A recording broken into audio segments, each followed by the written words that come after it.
আসসালামু আলাইকুম। আজকে দেখাবো কিভাবে একটা ফেক অ্যাকাউন্ট রিমুভ করব। তো অ্যাকাউন্টটি বেয়াদবি করা অ্যাকাউন্ট রিমুভ করা হচ্ছে। দেখুন একটা পেড ভিপিএন লাগিয়ে নিয়েছি এখানে। এটা হচ্ছে আমার মডিফাই করা ভিপিএন। আপনার লাগলে বলবেন অবশ্যই। আমি ভিপিএনটা গিফট হিসেবে দিব। তো আপনার কমেন্টে জানান।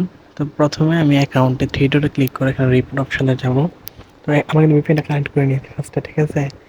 তো এখানে যাওয়ার পরে একটু উপরে দেখুন ফেক প্রোফাইল, হ্যাঁ? দেখাচ্ছে একটু স্লোলি। এই দেখুন ফেক প্রোফাইল। এই ফেক প্রোফাইলে ক্লিক করে এটা একটা মানে ম্যাজিক ভিডিও দেবো বলছিলাম না, সেটাই এই ম্যাজিক ভিডিও দেখুন। তো এখানে এই পাবলিক ফিগার এবং this is a not a real person দুটোতে যাবো, ঠিক আছে? তো আগে ফার্স্টে আমরা পাবলিক ফিগার যেটা এটাতে যাচ্ছি, ঠিক আছে?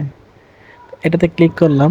এটাতে ক্লিক করার পর সার্চ অপশন আমরা এআই মেটা নামে সার্চ করবো অথবা মেটা দিয়ে সার্চ করবো, ঠিক আছে? প্রথমে আমরা মেটা এআই মেটা দিয়ে সার্চ করি। তো এআই মেটা দিয়ে সার্চ করার পর এখানে যদি মানে মেটা অপশন না আসে, তাহলে আমরা এখানে শুধু মেটা দিয়ে সার্চ করবো, ঠিক আছে? এআই কেটে দেবো।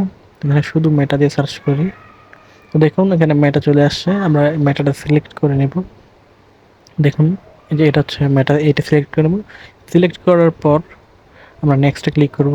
আর ভিপিএন কোনটা কানেক্ট করে কোন সার্ভার কানেক্ট করতে হবে এটা সব বিস্তারিত আপডেট দিয়ে দেওয়া হবে, দেখুন। তো এখানে আমরা জাস্ট ডানে দেওয়ার আগে হাইট, অবশ্যই ফেসবুক লাইট থেকে এটা করবেন, হ্যাঁ? আমি যেটা করতেছি দেখুন, হাইট পোস্টে ক্লিক করার আগে এটা চলে গেছে সামথিং ইজ রং দেখাচ্ছে। দেখুন অ্যাকাউন্ট কিন্তু চলে গেছে discontinue is not available right now, ঠিক আছে? তো এটাই ছিল ম্যাজিক ভিডিও, আশা করি বুঝতে পারছেন।